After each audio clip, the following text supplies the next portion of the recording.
Good afternoon to this last keynote session on No Future World. So my name is Kristina Hentschel. I'm going to moderate this session. And as we just heard, we only have one keynote speaker, so he has a little bit more time. Jairus is Associate Professor of Political Science and Director of the Hawaii Research Center for Future Studies at the University of Hawaii's Manoa. His research focuses primarily on emerging and disruptive technologies in war, and here he tracks the global impacts of things like cybernetics, neuroscience, quantum computing, and artificial intelligence, and also resurgent political technologies such as the rising authoritarianism and neo-fascism. So he just brought out his new book, Savage Ecology, War and Geopolitics at the End of the World with Duke University Press, and I think his talk, What Comes After the Future, is pretty much addressing that theme as well. So welcome to Jairus, and afterwards we got these three commentators that I'm going to introduce afterwards. Thank you so much.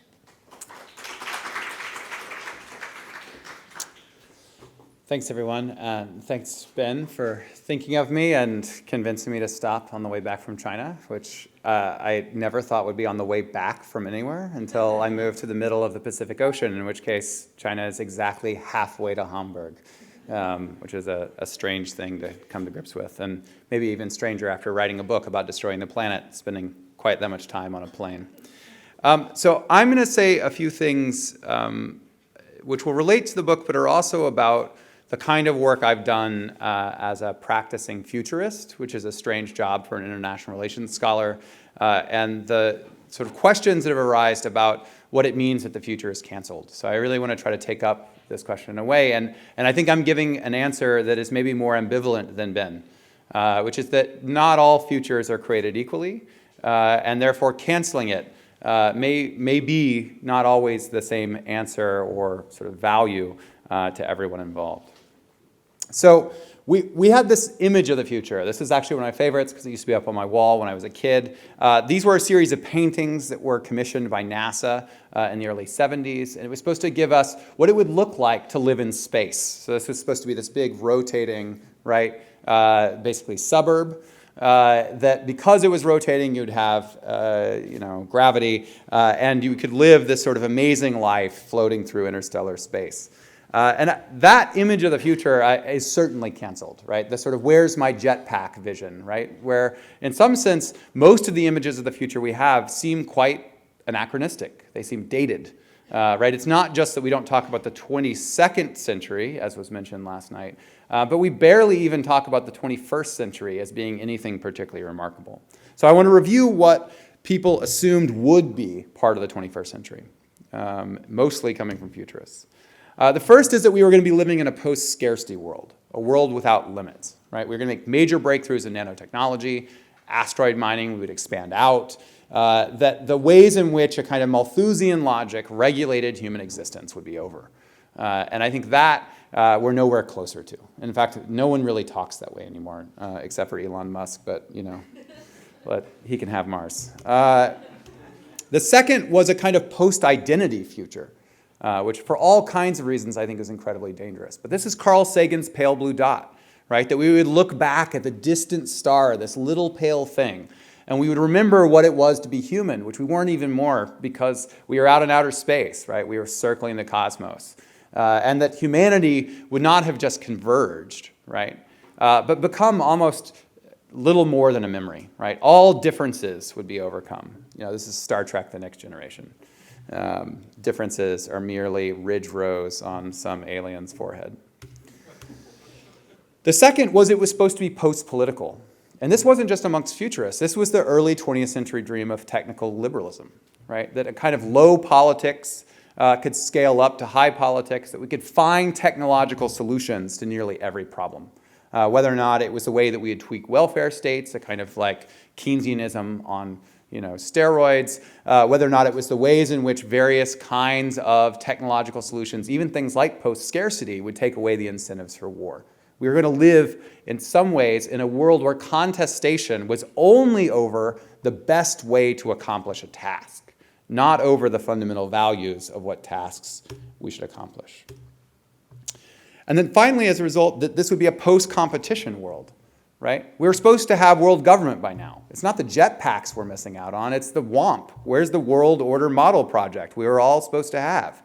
Because of converging interests, because of the necessities to overcome things like nuclear weapons and environmental damage, right? That we would have this massive collective action need, and also this sense that we had a massive overlap in the interests which would define that need. It's not going so well. I think, unfortunately, destroying that notion of the future, which I think has happened, right? We have a vast amount of cynicism. I think Ben's quite right in that regard, and it's come up over the course of the talks even this morning. No one's that excited about the idea of nuclear non-proliferation, much less nuclear disarmament. I'll just throw in a quick plug here. It never seems like a good idea until you actually mobilize populations to do it, and we got awfully close one time. I think we should probably try again. And I think one of the reasons why we're not talking about trying again is we think we have a new future on the horizon. Right? It's not quite as exciting as the kind of, Alvin Toffler, the Foundation series of Asimov, but it's pretty good. And it's what I call the Hegelian temptation of the digital age, right? That digitalization gives us, in some sense, not quite all the things promised by the future, but enough. And in some important key areas. And you really see this kind of everywhere. As a futurist, like this is what I hear constantly when I'm in South Korea. It's what I hear when I'm in Japan.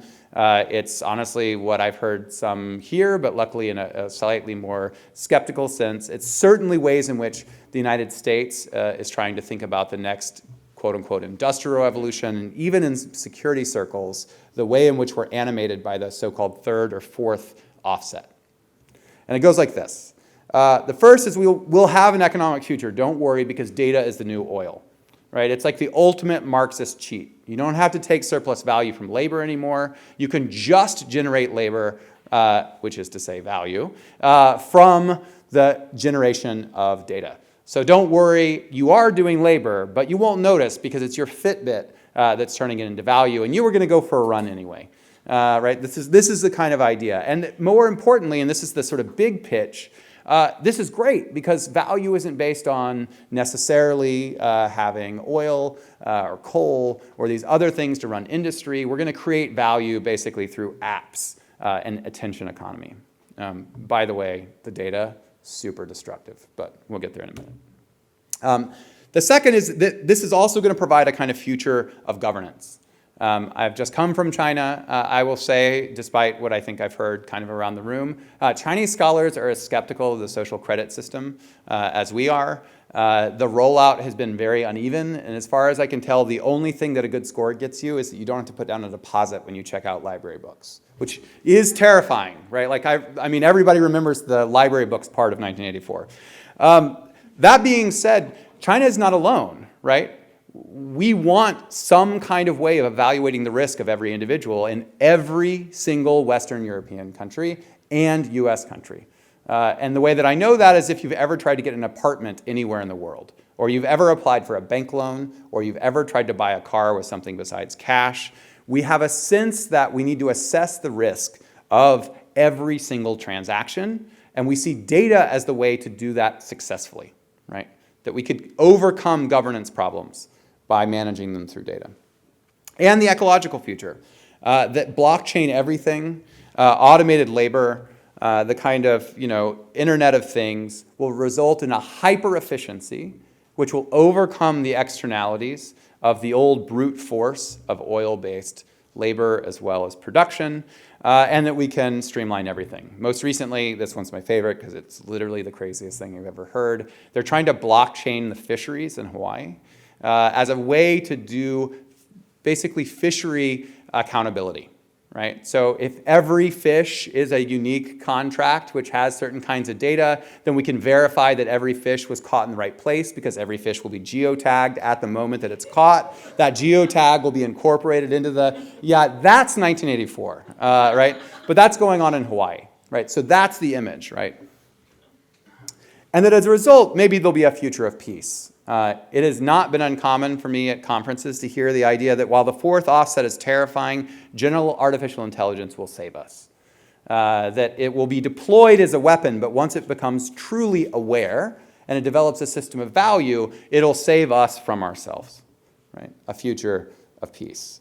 Now, I'm going to try to tell you why I think that that's total horseshit, but most importantly, while it's actually quite dangerous, right? Why this image of a world which will become infinitely governable is an extension of the last 500 years of geopolitics and is in some sense only an extension of the very colonial politics. I think if we're going to reboot the future, we should be not just staying away from, but taking quite seriously as an error we could repeat.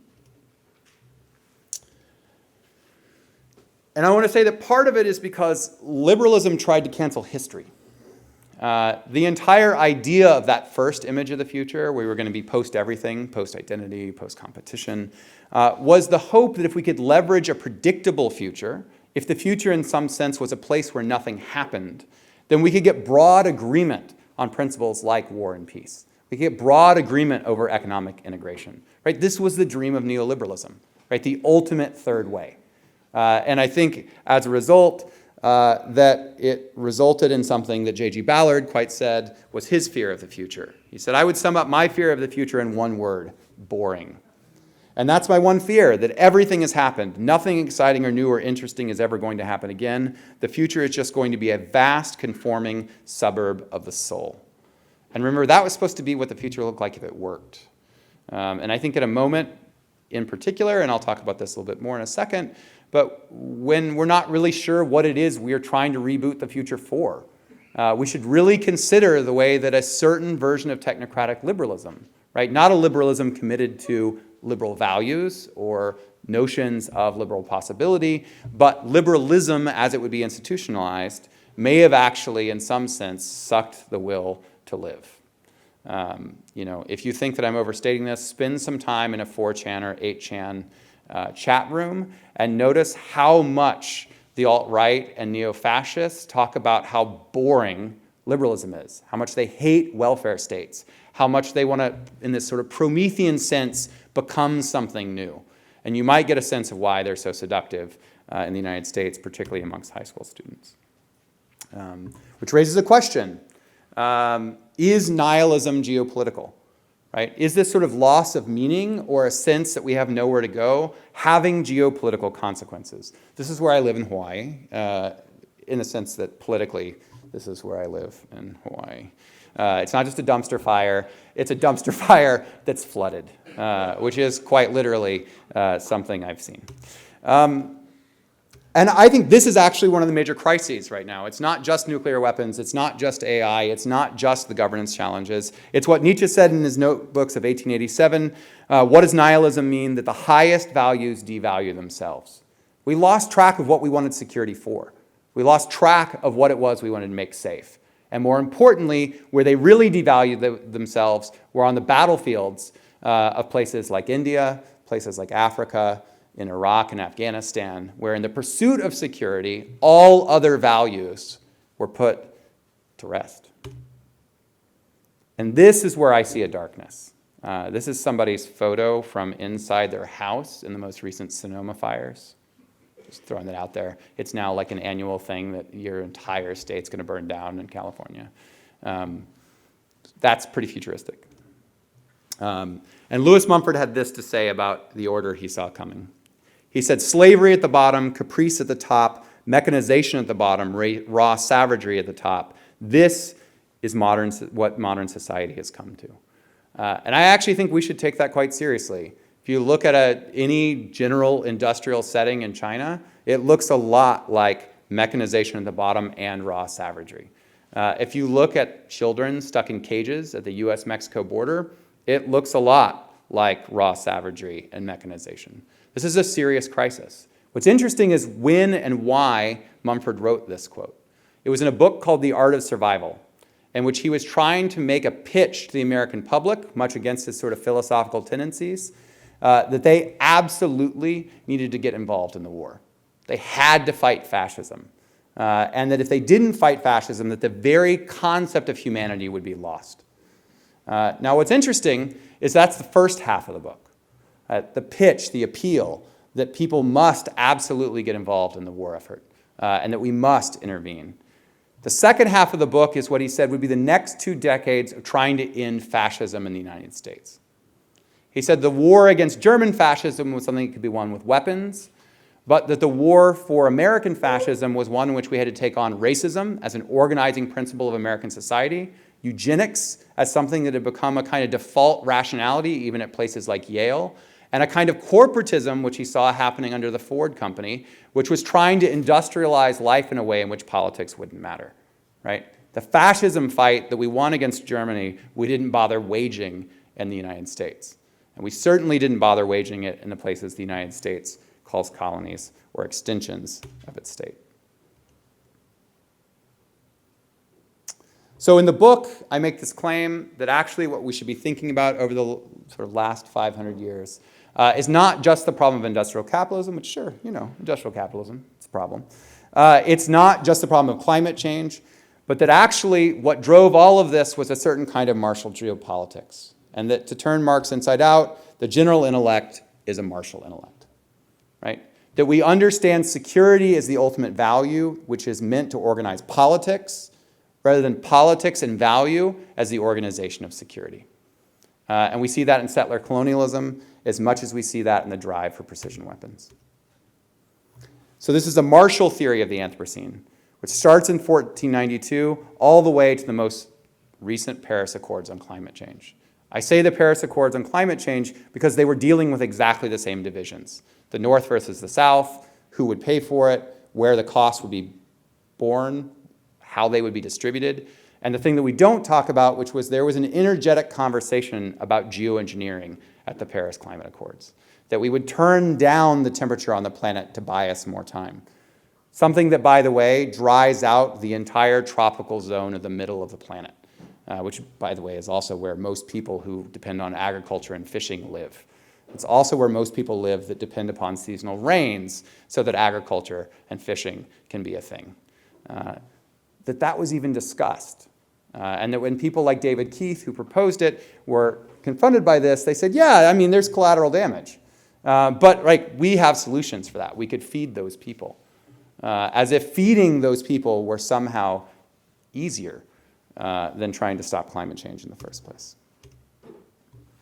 So I think we live not in the Anthropocene, but in the Eurocene, which I know is probably not the most popular idea in Europe, but one in which, in the book, I say is not just a European phenomena, it's an American-European phenomena. One in which we tend to live in an echo chamber of how the world should be decided and whose future we should pursue. And that as a result, we have a planet thoroughly terraformed by European geopolitics, from the atmosphere to the political. Climate change is the result of worldwide industrialization. Microplastics are the result of worldwide trade, right? Most of the major challenges that we face as a planet, even including nuclear weapons, which, yeah, China's got some, but comparatively, right, are problems from a certain kind of geopolitical order, which was thought to provide order to a planetary system, and I want to argue has reached the point where we have to talk about whether or not we have a future at all. And that's because, in part, geopolitics was a form of transformation as homogenization. Those are all skulls of American bison. They were piled up in the effort to destroy the bison so that the trains of the US could connect from the West Coast to the East Coast, which wasn't about the bison getting hit by trains, but the fact that Native Americans depended upon the bison, and Native Americans were an obstacle to that system of progress. It was a flattening out of the United States, right? Fundamentally, it was not governance. And I think that is not so far from understanding a system where we would want a global climate management infrastructure, where we would turn the temperature up and down as needed and as determined. Because why should we do geoengineering according to David Keith and others? Because we don't have the political will to do anything else, and geoengineering can be taken up by great powers. It does not require global collective action. It is a process of transformation as homogenization. Now, why isn't that just a historical problem? Why isn't it just Buffalo? I think the first is that decolonization is far from over. Right? The United States still has colonies. One of them's Hawaii. They called it a state, but they rigged the election and overthrew the Queen. Wuhan, which is known by Guam amongst security intellectuals, is still occupied by the US military. Right? Europe still has significant footholds in Africa, which ultimately determine the outcome of politics, not just in Mali. 2, extractive capitalism is underwritten by the cruel optimism of green vision of the future. This was going to seem really provocative when someone had just pitched the Green New Deal. But I'm going to say that the reality is the Green New Deal is premised on lithium and rare earth minerals in exactly the same way that the oil economy was about shifting energetics from coal to something that we could manage better. And that is just as destructive for the people who live in those extractive environments. And if you don't believe me, you might ask why Germany didn't pause their massive lithium deal with Bolivia when there was a coup and an authoritarian takeover. In fact, they signed the document the next day. And I give Germany credit that they wanted to actually organize that lithium deal in a way in which there would be more participatory discussions so that the mining wouldn't have the kinds of effects that it was going to have. But when the political change occurred and it was clear that this leadership is not going to allow labor unions and people who live near those mines to have input, it went ahead anyway. 3, self-determination is continuously subordinated to the demands of global order. Continuously subordinated to the demands of global order. And I'll say this part now, that is as important for the self-determination of the future as it is for political self-determination. When we define what we think the future is, that is a sovereign act, because it comes with an entire project for what kind of world we want to create. 4, what is our dividend for sadistic extractive economies and expanding settler colonialism? What do we get? Well, we got the first New Deal. We got the welfare state system that we got after World War II. It wasn't something small, right? We probably had the largest redistribution of wealth we've ever had in the United States and in Europe in a way that made life livable. But to say that that entire project happened endogenously to the resources and economies of the places where it took place is just false. Those transformations required a second extension of settler colonialism after formal decolonialism, which fundamentally caused significant portions of the planet to suffer. If we're going to continue in this dream of another transformation, a new future, a Green New Deal, then we have to address at the front end what justice means globally, not just what justice means for the countries where this will take place. I think this is in AOC's vision. I think this is in Bernie Sanders' vision. I don't think they understand how hard it is. There is not a single technical device in this revolution which will not require extractive economies, and there is not a single device which will be retired 6 to 12 months at a time from that new high-tech economy that won't get dumped in a country like Pakistan, Central Africa, or other places where it will be burned and foul water. I think this comes from something that Karl Deutsch called the pathology of power. His argument in The Nerves of Government was that strength makes us stupid. That when we amass strength, when we institutionalize strength, when we institutionalize leadership, we make it easier to bear the costs of failure. We don't learn from our mistakes because we have so much more power than our competitors. We have so much more power than the places where the failures take place that it's easy to ignore how unsuccessful the projects were. If you need an example, I talk about it a lot in the book, but I think most people agree, nation building. Not super successful. We've been trying it in the United States for 60 years. It didn't get better, it got worse. We kept trying. What's the explanation for that? Power makes you stupid. Order and security as a first principle reinforces that stupidity because it plays to the most base instincts of what it is that we want. As if what kind of life we led was always dependent on whether or not we could guarantee a future for having life in the first place. I think this has led to a kind of slow motion catastrophe. Not because nuclear weapons can still kill us, not because climate change is destroying the planet, not because, least of all, climate change scares me a lot, but you add things like species loss, which is just like mind-blowingly incredible, and the ways in which we can't predict what that'll do to the ecosystem, the warming up of the ocean, right? The acidification of the ocean, the just hydrolytic cycles that'll be interrupted, the plankton systems that'll be disrupted. And I think we start to get an image that the Eurocene as a global project, right, of making the world livable in particular kinds of modern ways has not been terribly successful. And maybe one of the best examples of the pathology of power, right? It wasn't successful for a long time, and we still keep trying to repeat it. Which raises the question, if we want to reboot the future for whom? And I'll just say, looking around this room and looking around those of us who are invited to come, I don't think we've had a lot of input outside of the narrow confines of the Eurocene.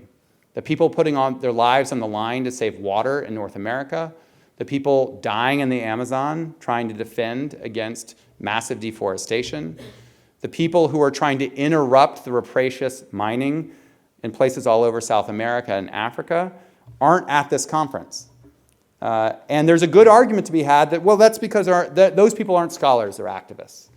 I will say that there are scholars that represent those interests, that have those experiences, that exist in every one of those places, and are happy to get on a plane if you'll pay for it. I know a bunch of them. I'll give you some names. But we should think about that. Why weren't those the people we thought to ask about what the future should be? I don't say that because I think we're all sociopaths. I mean, maybe I'm a sociopath. I wrote a book about why we're the worst thing in the world. I think it's important that we have habituated spaces where we wouldn't even notice that absence. We wouldn't notice who wouldn't be, in some sense, comfortable in this room. And I think that's part of the politics of security. And fundamentally, I think security is more dangerous than climate change.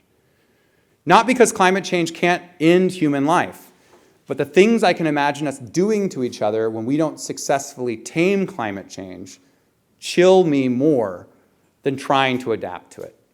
The kinds of cruelties, if security is the first priority, terrify me more. So, what does that mean? What are my hopeful things? How we live should be more important than if we live, because none of us are going to live forever. Again, shout out to Ray Kurzweil. If he lives forever, I just want him to know they've discovered bacteria that eat electrons. They make small tendrils, they take the electrons in, they use them in the ATP transport cycle, much in the way that plants do. So somebody's going to eat you too. Becoming machines, becoming robots, becoming data is not an image of the future that I want to be a part of, but more importantly, it's not the image of what life actually is. So what kind of life we lead should actually be the foremost question before we even ask a question like, can we have a nuclear control regime? What are the costs of a nuclear control regime? What are the costs of the sanctions that will come along with enforcing it? Is that the kind of life we want to live, where we'll find out that, when I was living in Qatar and talking to a guy who I thought I had really had a connection with, and I was complaining about Trump, and he said, I haven't seen my mom in Yemen in 6 years. Trump's been in power for 6 months. I'll never see my mom again. I was the asshole. And I can think of all sorts of reasons why, when I want to drive my car at a certain cost, I was contributing to that war and to that alliance with Saudi Arabia.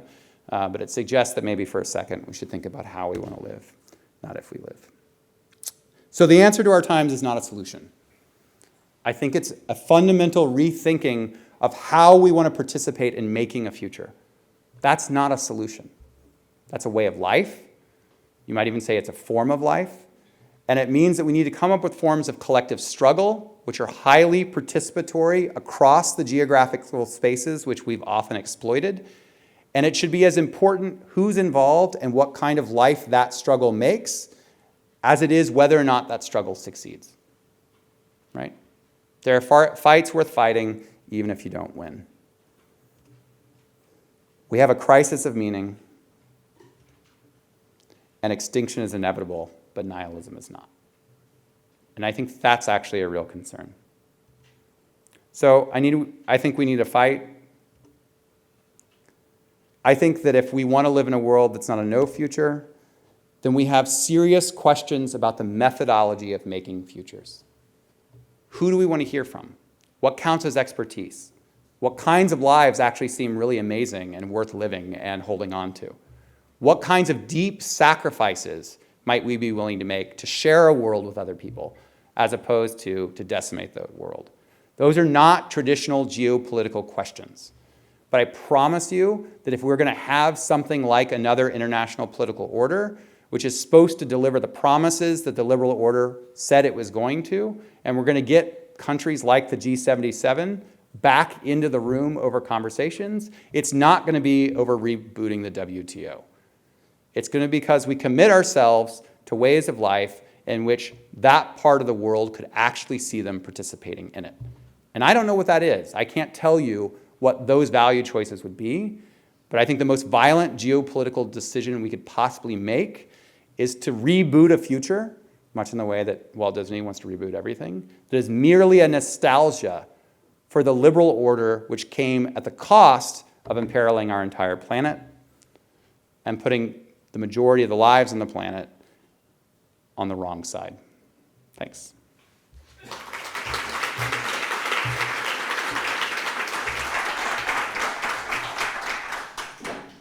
Hi, everybody. So we are going to have a little round of comments now from 3 people. The only women in the commentators team had to cancel. So it's Bentley B. Allan, who's an assistant professor of political science at Johns Hopkins University. This is you. And then Amin Samman, who is a senior lecturer in international political economy at City University of London. And then we have Christoph here from Lieven, from Greenpeace, who jumped in spontaneously. Thank you for being here. You have a few minutes each to comment on this very dark vision of the world and the future. Who wants to start? I can go first. Good.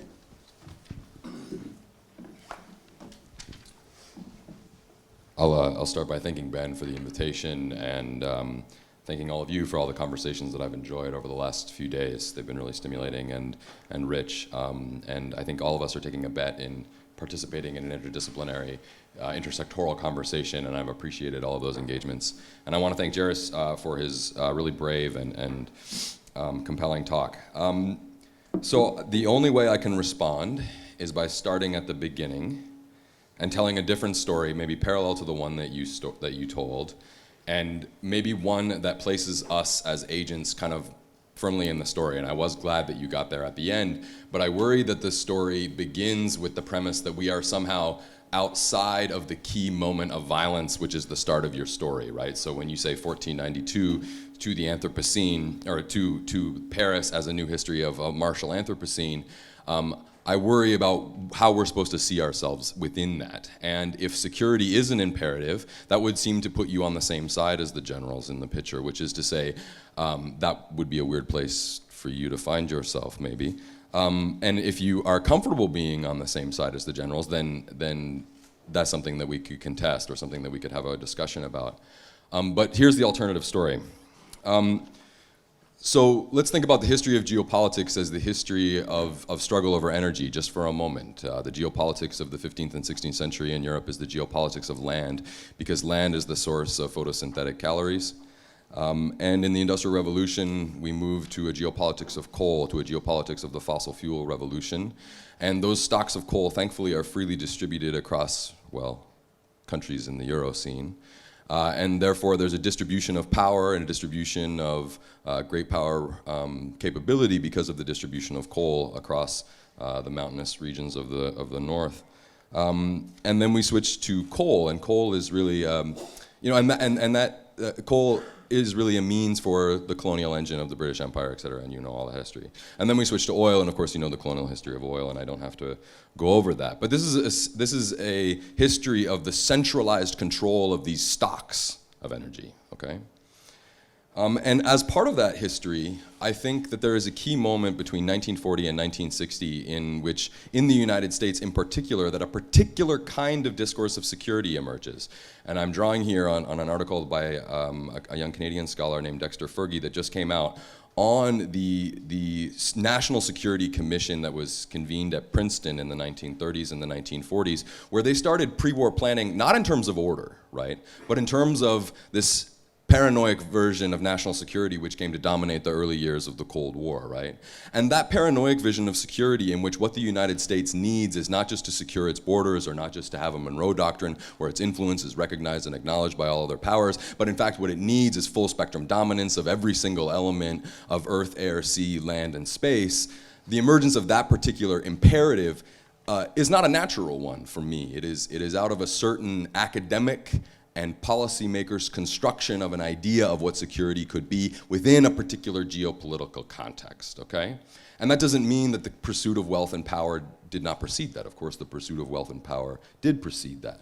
But how we channel the pursuit of wealth and power, that's the game that we all control, right? That's the game that we're all participating in, even if it's indirect and even if it's somewhat opaque to our present condition, right?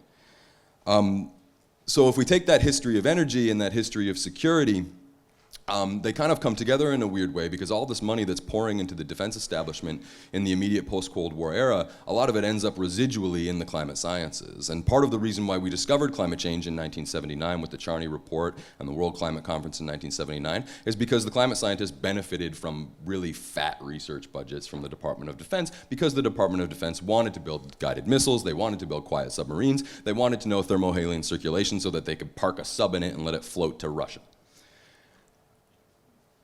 So security and climate become folded together through this period, and our knowledge of the world and our epistemic understanding of the world become folded together in this moment. And our response to this moment is one in which we do have to make these choices. And I am 100% appreciative of you foregrounding, first of all, the consequences of the decision that we now make for the rest of the world and the externalities of lithium and the externalities of a Green New Deal. And I think we all have to be critically engaged with those questions.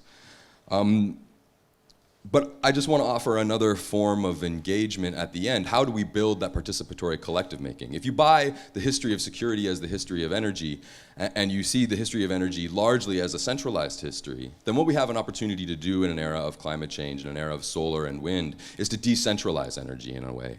And a decentralized energy in a way in which we allow all of the people that you mentioned, both the Europeans and the people in the G77 and the indigenous people, to have a creative engagement with a new source of calories, that we don't have to be dependent on these solid stocks, right? We can have a decentralized grid. We don't even have to have a grid. We don't even have to have connectivity, which is to say the possibility of autonomy from a geopolitical order oriented towards extractive capitalism can actually be produced through taking a certain pathway through the climate crisis, okay? And I would submit that that energy autonomy is itself a precondition for the forms of political autonomy that you are encouraging us to think of as being possible, right? And that doesn't solve the lithium problem, and that doesn't solve the extractive violence, and that will, but you don't think those problems can be solved anyway, I don't think. And so, for me, that opens up, again, a form of agency in which we draw a line through the current crisis, in which our responsibility is clear, and that we have an opening into a further set of conversations with the very people that you're right, we have to have conversations with those people. And I thank you for your courage in saying everything that you said to the audience. All right, thank you. Christoph. Wow, okay, thanks. First, thank you for for the possibility to be here and for the extremely interesting platform and to learnings I and we have to being here to hear from you, because what I heard from you it's nearly exactly what we think what can happen really, but in my mind or also in our discussions in our organization, I'm from Greenpeace, we always start thinking then, okay, what can we do? It's not only staying there and seeing, okay, doing the analysis. I think every one of you has much more analysis than we have done in the last years in single forums or single platforms like this. But what I think is, what's our possibility to do? And I don't want this future. I don't want this dark future. I don't want to be distracted by the slow motion climate crisis which is happening. I don't want to have the threats of nuclear weapons destroying all of us. So I think what I do, and I think what we all have to do during and after such platforms or such discussions which we are having here together, is thinking, okay, what are the real threats we are facing, and what the possibilities, where we can act, where we can make a difference. And that's how we work. For example, we decided to start newly seeing that the environmental crisis and the climate crisis is growing and it's speeding up, but at the same time, it's speeding up the danger of war, the danger of a nuclear war, of a totally destructing war. And so we decided newly, after 10 years of absence, to start a peace group inside Greenpeace. And we started to, in our analysis, we decided to say, okay, there are two big threats. The one is a big threat of nuclear weapons. The other big threat is a weapons export. The weapons export, these two threats, we really can make a difference if we work on this. And I would invite all of you, I just had a talk with William from NATO because of the nuclear burden sharing. I had to talk about nuclear weapons, are they necessary or not? He didn't convince me that they are necessary. I'm really pretty sure that we have to work for a world without nuclear weapons. And we have to start at one point. And we don't have to wait for others, like Heiko Maas said just yesterday. He said only if the whole world is going out of nuclear weapons, we also can be out of nuclear weapons. It's a crazy thinking for me because someone has to start with everything. If nobody would start a future thinking, if nobody is starting everything, nothing would happen. So I invite you all, think about what can we do together? Thanks. Amin. Thank you. Thank you. This was a really great talk, and I agree with a lot of what you said, actually. In particular, I think that the question of nihilism is paramount. But I approach it somewhat differently, and I'll try to explain how. I also agree with you that capitalism, you referred to it as industrial capitalism specifically, I'm not sure why, but I would agree that capitalism is a derivative historical form in this picture, but perhaps not derivative of the geopolitical or martial will, as you put it, but maybe something else. Maybe the will to technology, or what that produces, the will to will, hence connecting back to the question of nihilism. So to start on my views on this topic, I thought I'd return to my answer to the question, the future is what? And my answer was, the future is a drag. Now, of course, that means, oh, here we go again. But it also is meant to capture the way that the future exerts a pull on us, is a something that to which we are drawn, it seems, repeatedly. And I think this apocalyptic understanding of the future itself has a history and reflects the language that we've used to divide time into 3 different tenses. I mean, major ones. I didn't study grammar in the way that second language people do. But also narrative discourse and the role of storytelling in shaping our understanding of time. And then finally, in all of the theories that we use to make sense of individual decision-making and social change. A relationship between past, present, and future has been built up through each of these layers. And it is for this reason that the future exerts this pull on us. And there are 2 ways in which it tends to do that. One is as a kind of a novelty, and the other is as a familiarity. So this is linear progressive time or cyclical time. Now, the point of this digression is to say that I don't think the future has disappeared. I think what's happened is belief in linear progressive temporality somehow stopped doing its work. And we can see this today in the strange appeal of cyclical thinking, which makes a comeback, as you would expect it to do. Even in this conference, we have had, over the last 2 days, repeated references to eternal repetition of one kind or another. I've made some notes of them, and I found them quite interesting. So we have, on the first day in the keynote, policymakers are condemned to eternal disappointment. or policymakers face an internal grind, which they don't want to admit. And I would submit to you that that is actually the real kind of temporal condition today. It's not a feeling of the future disappearing so much as the present seeming to be more of the same over and over again. Subtly different, but important, I think, because it draws to our attention the difficulty in responding to it through the usual means.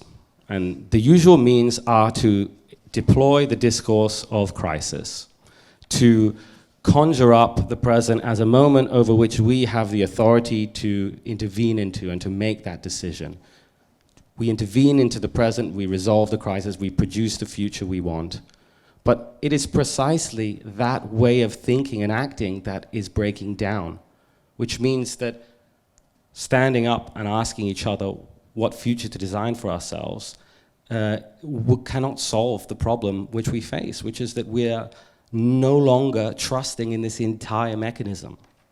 So to try and make it a little bit more concrete, I want to go to this point about nihilism. So your point was nihilism, in the quote from Nietzsche, was when highest values devalue themselves, which is, of course, one of the famous way to put it. But there's another way of looking at it, which is as a twofold or ambiguous process, right, or condition. One is a sign of weakness. We cannot imagine, we cannot have faith, we cannot believe. But the other is a sign of strength, which is we disbelieve so much that that itself becomes a creative force of production. And this is where I would differ with you.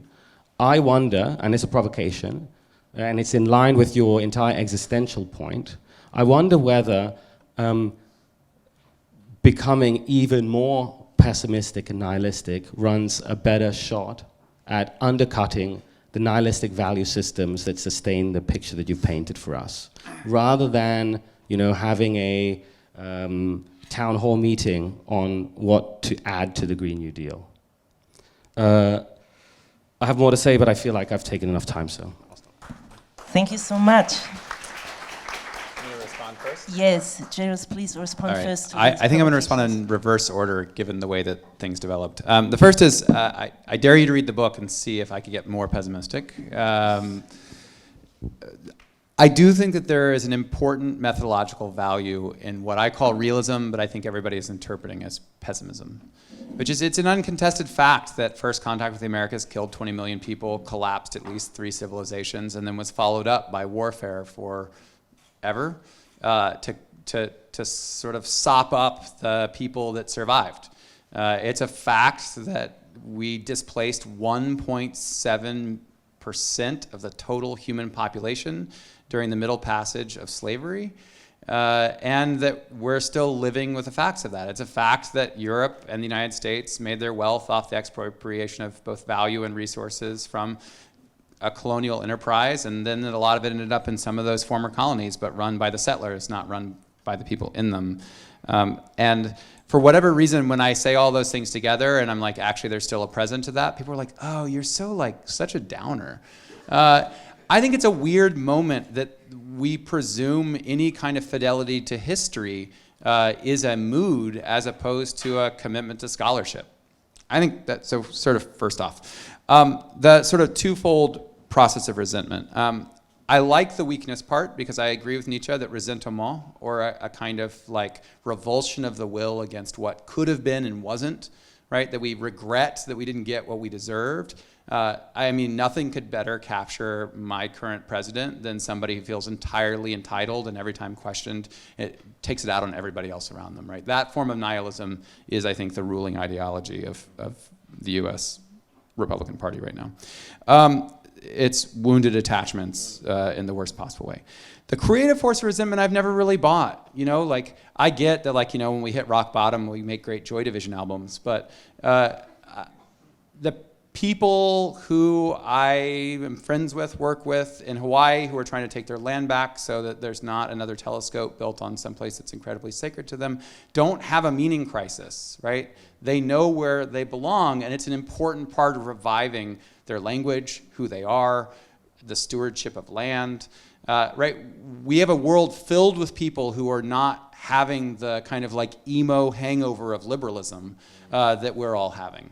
And I don't think that we should have to drag all of them into one particular methodology of reworking meaning in order to figure out that we're all a little depressed that things didn't turn out how we wanted them to be. And maybe we shouldn't take that out on a bunch of other people who don't have that same feeling. But it is an interesting provocation. And I'll say that maybe nihilism for some of us who could be quite dangerous could be quite productive. The last thing I'll say, and then I want to shift to the other two points, is this point you raised about there being a narrative history of apocalypse. There's this kind of lefty critical position that whenever we talk about things that are really bad, we're falling into a kind of biblical or other script about how we understand the future, and that the current future being really bad is no different than like Y2K, which we were really freaked out about, and it wasn't. Like, climate change isn't Y2K. And most importantly, because climate change is an apocalypse, it's a post-apocalypse. We live in at least two post-apocalypses, right? The apocalypse of the Americas killed 20 million people and caused an ice age, which changed the flow of people in and out of Europe across the planet, as well as causing, in some cases, wars in China, right? The mini ice age was a big deal. This is a post-apocalypse. There's also the post-apocalypse of Africa, right? The slave trade decimated 10 empires. They collapsed. Right? And then we figured out a really cool way to take advantage of that and get a bunch of wealth and resources and governance. So the majority of the planet lives in a post-apocalypse. They're not anticipating an apocalypse. We live in that post-apocalypse. We just got the dividends from it. The question about Greenpeace, I think, is a great one. I don't like sit around in my room reading Nietzsche. Like, I'm a former labor organizer. Like, I'm involved in anti-nuclear politics. Like, I don't have trouble getting out of bed in the morning and trying to do something. I think the problem is a methodological problem, which is who gets to decide what we do, right? Who gets to set the agenda for what we do? And as long as rooms look like this, then we get to set that agenda. And I think agenda setting is the most important political question of sovereignty. And it's the reason why I promise you Greenpeace will never get what it wants from the International Liberal Order. Because that order is run by the Security Council. And I can't imagine a world where the entire Security Council actually has the best interests of something like humanity in mind. So that means that we need to have other forms of political action. And I think maybe there are some other places on the planet where they're innovating some forms of political action. I'd like to hear more about them. Hearing about like how NATO can like rejigger its security efforts to like maybe deter Russia is important. I'm not saying that's not important. Trust me, I lived through a missile alarm in Hawaii where we thought we were all going to die for 45 minutes. My 7-year-old asked me what it was like to die in a nuclear war because she thought she was about to die in one. These things are important. I don't doubt that. But there are also luxuries of not having to be faced with violent death every single day. The trauma of the missile alert for me is only possible because of the backdrop of an expectation of safety. And we should take seriously what that means for setting priorities. All right, Bentley. I don't doubt the story, although I doubt the history. Full spectrum dominance is as present in Vargas's 1593 How Do I Kill Indian Militias, which was popularized throughout Europe in the process of colonialism. It described the necessity not just to kill Indians, but to destroy the world in which they derived their weapons, to be able to have capacities and countermeasures to prevent them from replanting crops and moving around. This idea that the way in which you take on an enemy is by destroying the very condition for them to have life in the first place is not an event of total war during the 20th century. It's not. And it's not, as David Bell says, the advent of the Napoleonic Wars in the 19th century. It's a process that Europe has been employing since the 16th century, at least, but certainly since the 16th century. And we got to have our first taste of it during World War I in a European theater. And so I don't buy that part of the story. I also don't buy the paranoia. You want to see real paranoia, you should really read slave training manuals from the 19th century when they were totally freaked out that the Haitian Revolution was going to cause revolts all over the Americas. Like, don't teach them to read. Don't allow them to communicate with one another. Make sure that they don't have children around relatives, relocate their children to make sure that they can't build relationships or, some sort of coalition to rise up against you. Like Thomas Pynchon's right, like nothing's more American than paranoia. Europe is like, you all are getting on the America train. I heard some of these conversations about Russia.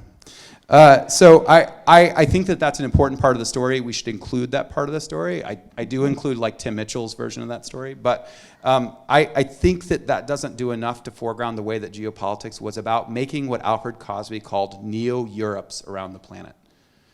From its very beginning, it was an ecological project to make the world easier to live in if you were used to a particular European way of life. So the last thing I'll say, and then I'll shut up, is that's what's so important about the question of the future. The reason the future feels canceled is because we no longer have a normative consensus on what we should anticipate. Now, that's bad when people are like signing up for alt-right groups, neo-fascist groups, and trying to find a new future. That's great for people who are like literally the resource getting churned up to create that future. Which means that we have to reboot the future, fine. But like methodologically, like we have to figure out what kinds of things we want to anticipate. And for me, given the current trajectory right now, I'd rather anticipate forms of collective struggle even if they don't win, because I'm so terrified of what it looks like when we find out that we don't actually have a solution for climate change, or we don't actually have a solution for nuclear weapons. I want a politics that's viable and meaningful in a world of failure. Not because I'm a pessimist, but because we may not actually fix these things. We might not. I hope we do, but we might not. And I doubt that robs us of the possibility of a flourishing humanity. Not being able to save humanity infinitely into the future should not be a predicate for how we define a meaningful way of life. And when we pose it in terms of crisis politics, I think that's exactly what we do. And I think that's extraordinarily dangerous. And also just like, why wait around for that? There's plenty to do. All right, before we open up, I have a question myself, and I was wondering, because you were talking about the cruel optimism of the green vision, right? So cruel optimism is this desire for an object that is actually that prevents us from flourishing, right? In Laurent Berlon's sense. Yeah. So I wanted to know, so what was the desire actually for this kind of future? If you talk about nihilism, what was in there, and how do we, so you told us how we should break it, but then how we create a different kind of desire that is not such a failing fantasy. Yeah, I think that one of the fundamental problems of the Green New Deal is that it's not imaginative enough. The best thing that it can imagine is that more people get to experience middle-class life. That's great. I want less people to be hungry and starving, but like at what cost? And I think that actually we're not terribly serious about. The more important part, and this is Ballard's point, I think this is also Nietzsche's point, like making deep sacrifices for not getting to have the luxuries that we want is not equated to an impoverished life, right? In fact, quite the opposite. Most of us deal with the problem of having way too much labor that we have to fulfill, way too much data or knowledge that we know what to do with, right? We are overcome by too much. And so the being like, hey, don't worry, you're gonna still get to have too much infinitely into the future, like that's not a very promising image to me. And I'll give a very quick example, because it's been very meaningful to me over the course of my life. My grandfather on my mom's side lived in a city during the Great Depression and ran a grocery store. Like that's what his dad did, and he worked at the grocery store. It was a horror show, right? They had all the food and resources that people needed during the Depression, and they had to try to get the store to like balance the budget, and they knew all the people, right? It's a small Texas town, right? So for him, the Depression was like the worst experience ever, right? And as a result, became a pretty like conservative, economic thinking person. My grandmother, her father had only lived in a house when he married her mom. He had otherwise lived in a dugout. He had like traveled all over. He had driven cattle. They had bought a house in town. Great Depression happened. He's like, you know what? We still have some land. I know how to grow things. There's a lot of stuff we'll have to live without, but like there's a lot of stuff we'll have. My grandmother has like no negative impression of the Great Depression. right? Like for her, it was like the excitement of learning to ride a horse. And like, I understand like, oh, well, we can't go back to riding horses. But it suggests to me, and we know the same thing when we read histories of the massive rationing that happened during World War II. Having a lot less stuff did not destroy American community, nor did it destroy European community. In many cases, it led to sharing, right, the sharing economy. It led to all kinds of collaboration. And so I just don't think that we should equate, I mean, I know like now I sound like Deepak Chopra or something, but like we shouldn't equate happiness with being able to have access to material resources. And vice versa, we should not presume that if we have to make it with less material resources, that we can't make a meaningful life out of it. All right, thank you. Okay, your questions. Yeah. Comes with the mic.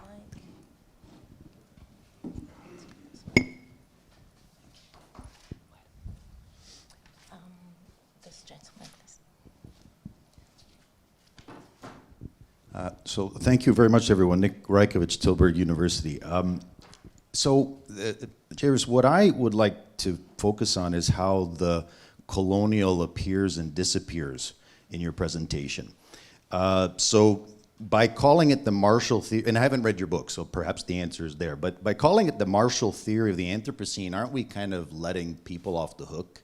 Because in the sense you can blame the elites, a particular type of elite. Why isn't it the Orientalist theory of the Anthropocene or the racial theory of the Anthropocene? And which then I think ties into, in some ways, I'm not sure, are you articulating the new Green Deal as, in fact, the green standard of civilization?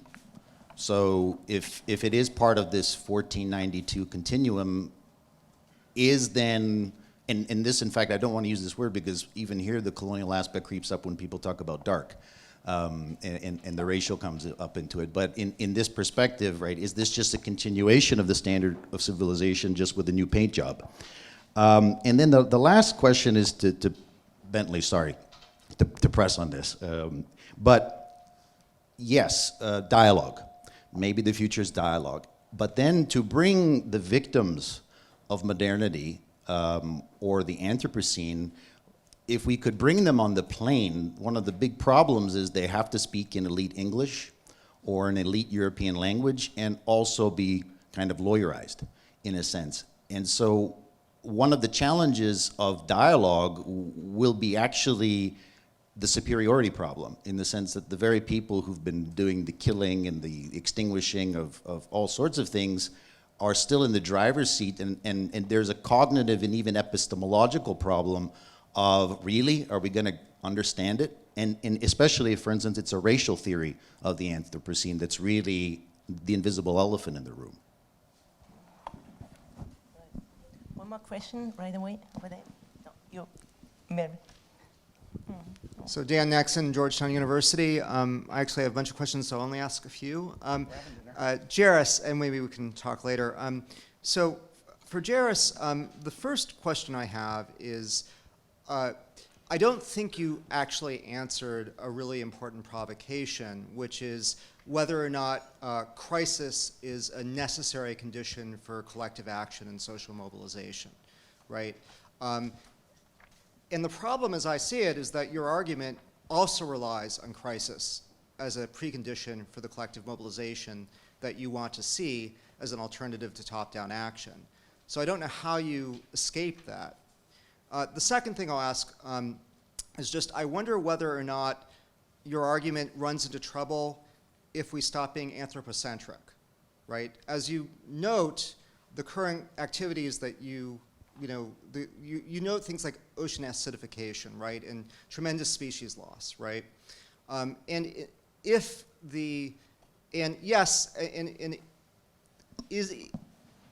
If we have some sort of moral obligation to non-human animals, right, what does that do to your argument in terms of the necessity or non-necessity of action, even perhaps by the powerful within human society? Last question, Mary? No. No. Okay. Where are we? The first keynote over there. Sorry. Sorry. I forgot your name. Thank you. My question to Jairus is about terminology, and I would like to ask about two words you used repeatedly, geopolitics and Euroscene. And I wonder whether both of them are too kind of a search for certainty. Because geopolitics is not politics of Earth, it's politics of certainty. To attach geo to politics is to imply that certain political action is inevitable and necessary because of Earth itself. It is to depoliticize politics. And so I wonder whether, for your argument, the simple word politics would actually work better than geopolitics, whether you sort of reach too far into a pursuit of certainty. And the similar problem with the term Eurocene. Why not Anthropocene or capitalism or modernity? To say Eurocene is to point to Europe in some sense, is historically highly misleading in the sense of 20th century capitalism, which is the hegemon has been the United States. So Europe, of course, is important, but I'm just wondering analytically, why not things like capitalism? Why Eurocene specifically? And I push you on those two terminological points, because in some sense those radical terms can give you sort of a false comfort because they appear new and radical, and I wonder whether actually they are quite disabling because they seem to give very clear diagnosis. Thank you. All right, time to answer. Okay, I think I'm going to do them in reverse order again. The first is that I guess I read the tradition of geopolitics quite differently. So from Humboldt to Raymond Aron, for me in particular, geopolitics was an attempt to understand the material constraints of political action, particularly strategic political action, and how and to what extent one has to alter the material constraints in order to succeed. And that goes for as much the fights over, like, you know, heartland versus naval power, but also goes, right, in Aron's War and Peace, there's an entire chapter on geoengineering. It's 1962. He's thinking about, like, to what extent that the tradition of geopolitics has actually always been one that, unlike politics, which happens in the polis, right, that geopolitics took as part of the project of politics the altering of the material conditions where the political took place. And that's as true in Rudolf Cagelin, who first coined the term and hid Lebenspolitik under geopolitik, as it is in the later versions of geopolitics where, right, we're constantly trying to move into new dimensions to find high ground and also to respatialize where we have security. So like for me, geopolitics does a bunch of work that politics or the political doesn't. The Eurocene is a little harder. I mean, America's Europe, right? I'm sorry, but like the settler colonialism of America is Europe. It's not America. We've never had a Native American president. We are not likely to have one anytime soon. And I don't mean that as a racial category, I mean that as a form of life. Someone who grew up on a reservation, who found their source of value in labor in a way discordant with the American economy, is not somebody who's going to win an election. So for me, it's a European project for which a European then got some satellites that ended up outgrowing Europe economically and militarily. And that doesn't make it any less European as a movement. And I take seriously the Enlightenment, particularly the radical Enlightenment. It's not that I think that all Europe did was damage. But when we start talking about universal European values, we have to put the innovations of people like Spinoza and Hume and others alongside the innovations of managing the planet. We can't bracket those out. So Nick, or rather Dan, two things. I think the anthropomorphism, there's not anthropomorphism in the book. I take other forms of life beyond the human life quite seriously. They're also incredibly important to environmental sustainability, not for us, for different forms of life. I'm a Schmittian though, and I make friend-enemy distinctions. Like, I like some forms of animal life more than others, and I'm readily to admit that, and I'm okay that sometimes those are cute things, because sometimes I also like slime molds. And that's just the reality of how you make a world, right? You draw divisions, but the trick is to try to make them as less cruel, I think, as possible. And I think that's true. The mobilization question, the book is not really about mobilization, nor am I.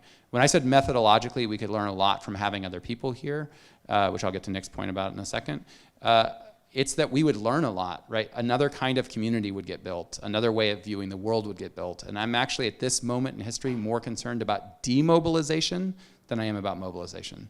I think we have a set of strategies of how we want to deal with this problem. I think we heard that on every single panel. right? We have a good idea how we want to attack these problems, and they reinforce a kind of political order that I think is fundamentally suicidal. Nick, bottom up.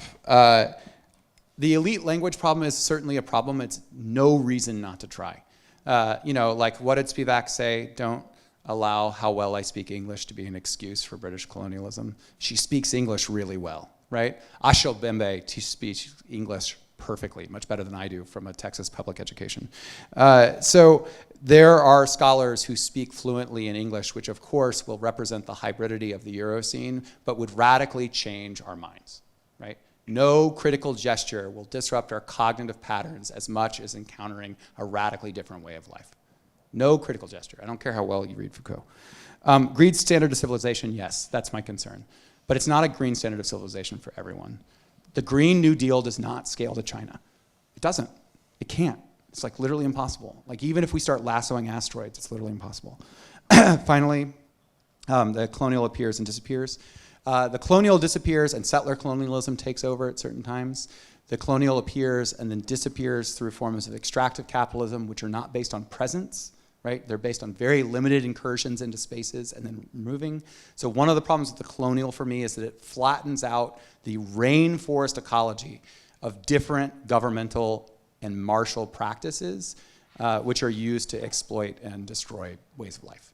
Why do I call it martial? Because the reality is it wasn't elite. Most of the martial violence in the Americas was outsourced to people who look like me.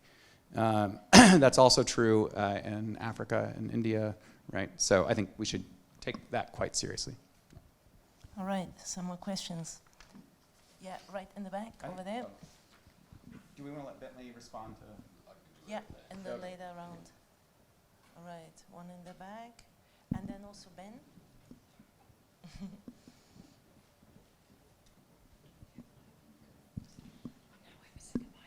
Oh, you need a mic. Sorry, I should call the mics. Where's the question?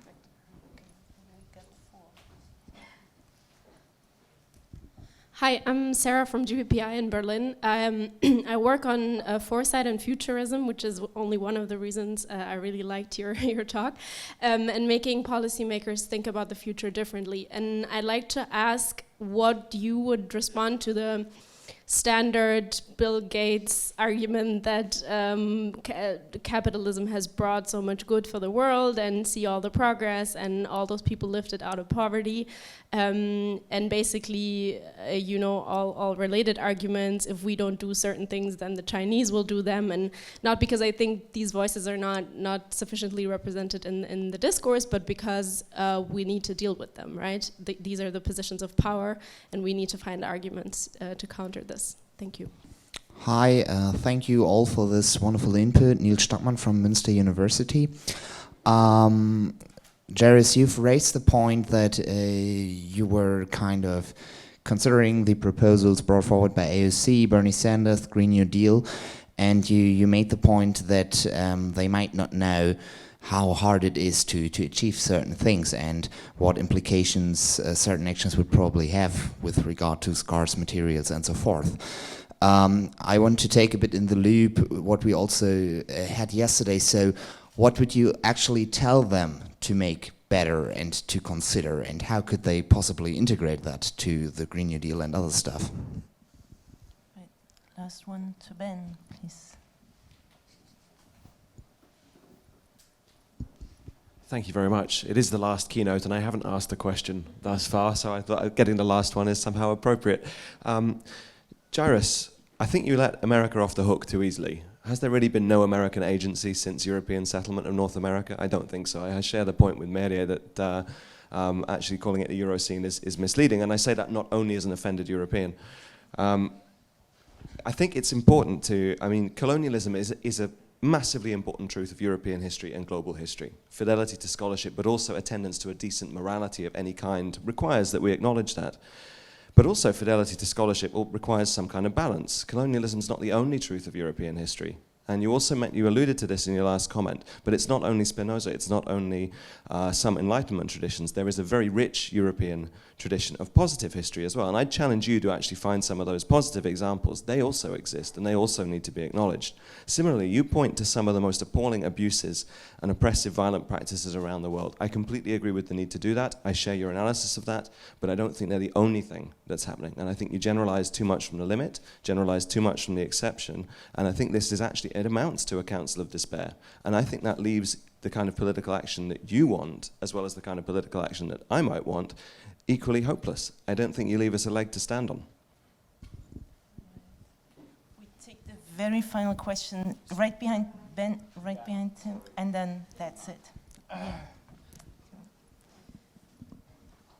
Dan Monk, Colgate University. I don't think Jairus' position requires anyone to defend him, but as someone who teaches a course yearly on the history of geopolitical thought, I think that it's the connection between the terms geopolitics and Eurocene would appear to be self-evident from the standpoint of that history.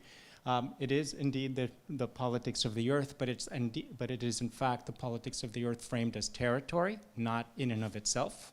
The history of geopolitics, and that formulation of the world as territory to be competed over is entirely European in its invention. I think Jairus is simply trying to suggest that the extension of that logic to the Americas and elsewhere is what's made the world. I may have misunderstood something, but I don't think that there's something particularly difficult to parse out here. Thank you. Okay, a few minutes to answer everything. I'll try to be fast. Ben, you committed the cardinal sin of white Europeans. Sorry. Colonialism isn't a history, it's a present. Full stop. Like, we got to get over the constant move to historicize the mass amounts of violence taking place on the planet to move wealth and resources from the most densely populated portion of the planet to one of the least densely populated portions of the planet. Full stop. We can't do that. It's a present, it's not a past. And to quote, as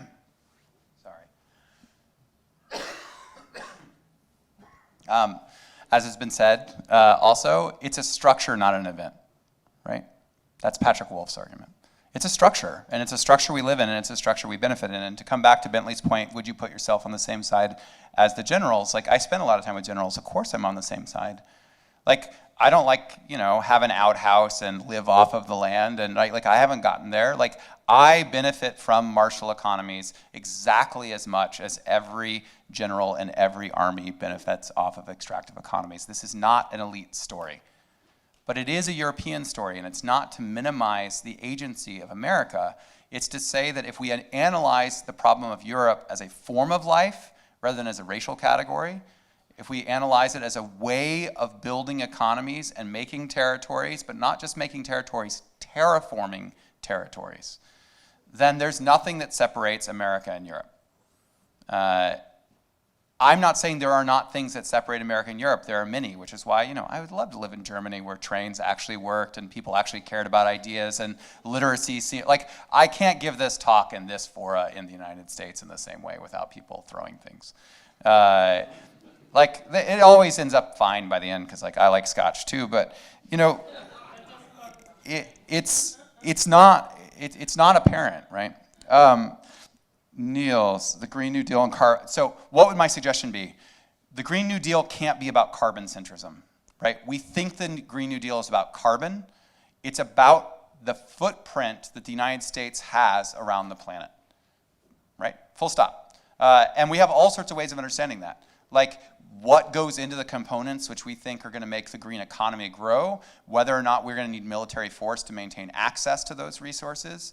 All right, that's not rocket science, but it actually isn't folded into the analysis at all. I think that they are a constituent audience that cares about justice.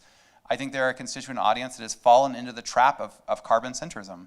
Climate change is a serious problem, but it is by far not the most pressing problem we have at this exact moment. Fresh water is a much larger problem and disappearing much more rapidly. The cascading effects of losing species, right? The fact that we've probably hit peak agriculture and we don't really know how we're going to address it, and the fact that we may raid a bunch of countries to get the land to do it, and then yes, that China is now doing that too. But that doesn't change the charge against the Eurozone.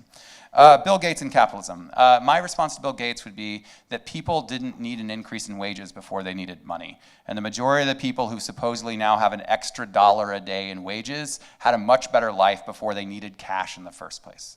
The massive urbanization that's taken place during the course of the 20th century has radically diminished the lives of people in the global south.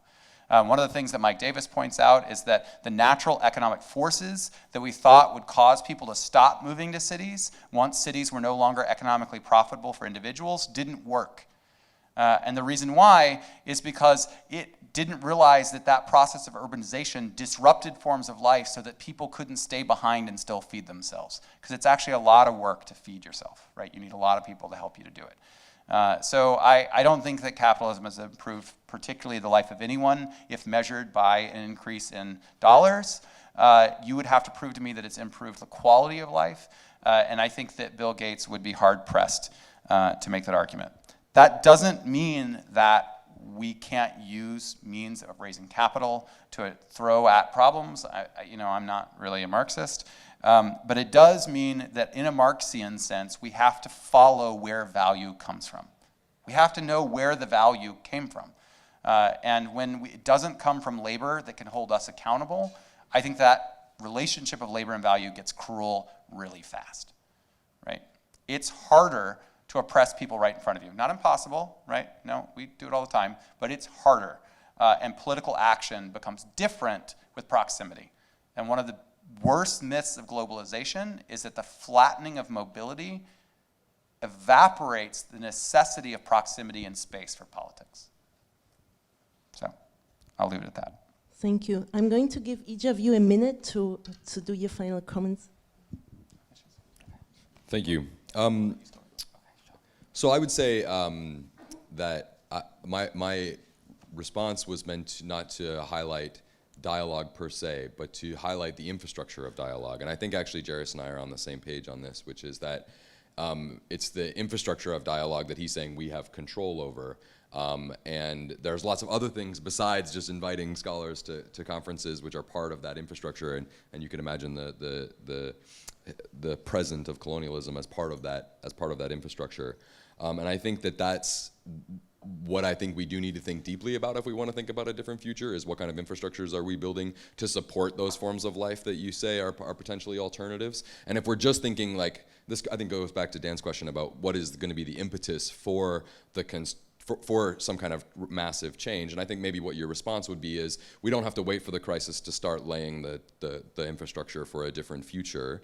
And I would say that there are lots of ways that we can do that. And we can be, I think treat ourselves as the kinds of projects where we don't just decide that our brain is going to change, but we're going to actually change our bodily habits, change the relational context of ourselves as individuals by building a different kind of scholarly and infrastructure as a way of building an alternative way of life. But I mean, I think as Christoph said, somebody's got to go first, and I'm ready to write the grant for the G77 version of this with you if you're ready to do it. Thank you. Just an answer to you, Jim. You said, okay, the Security Council will never be convinced by us. That's not right. That's not right. The Security Council has been overruled by the majority of states in the Bentley Treaty in 2017, and this was very good experience for the civil society, and a very important experience also. So I see there is a possibility also not only to act in the civil societies and also to act in groups or in organisms like the UN. But I also think the UN is not reflecting, or the UN situation with the veto states is not reflecting the actual situation at the moment.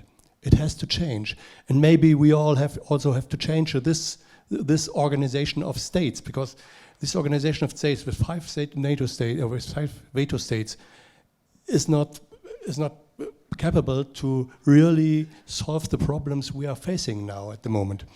That's one point. And the other point I would say is there are millions of people who are willing and who want to act. They are waiting to be touched by by possibilities, by option for themselves to act. And that's a real chance that we see. And therefore also I don't agree with your dark perspective in this. I think there will never be a situation where there's a harmonization or hegemonization of the whole world, because there will ever be people who want to be self-reflecting, who want to be self-acting, and who want to decide together for themselves. And that's what I expect from this conference also. An air of hope on that side. Okay, I think what I want to focus on is the discussion of geopolitics, because I didn't get to that in my comments, and I do think it's not necessarily the underlying, you know, if we take capital as a derivative historical form, it's not necessarily geopolitics that underpins it. I think it's probably something much more like technology, right? Because if you understand technology as a way of kind of transforming situations into kind of functional processes, then your description of geopolitics, along with all of its, you know, constituent parts, kind of fits in within that.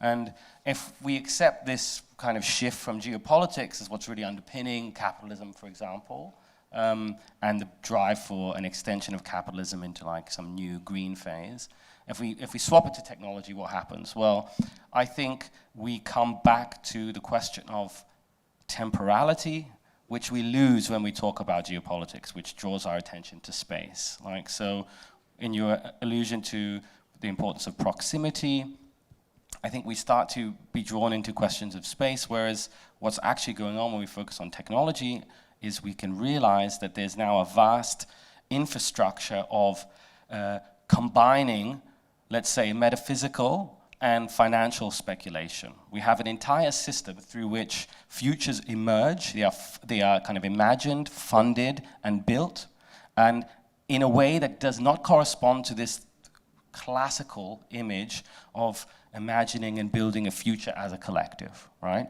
So actually, there's a completely different way of proliferating futures already at work, but we don't see it when we talk about geopolitics as much as if we focus instead on technology. And I would argue that the world is we're at the end of the world, because it is currently visions of the end of the world as we know it that are at the basis of the constant reordering that defines our condition. The initial public offerings of tech companies, the venture capital boot camps, all of which are right at the base of the technological changes that you'll see in the military and in the geopolitical enterprise, or that you'll see in the kind of energy sectors related to the GND. So my point would be, maybe geopolitics too is a derivative historical form, and it's actually the will to technology, and its nihilistic conclusion, the will to will, people just doing things for the sake of it, that's actually the root problem. And on that count, I would say the existentialist point which you've made and that you've kind of picked, you know, endorsed, I think is crucial. Habits of thought, but also routines, you know, these routine submission to ritual. I think this is fundamental if we are to break out of whatever it is that we feel trapped within. All right, thank you. We are now at the end of our End of the World panel. Thanks for coming. Thanks to everybody on the panel. You've deserved your coffee break until 4 o'clock.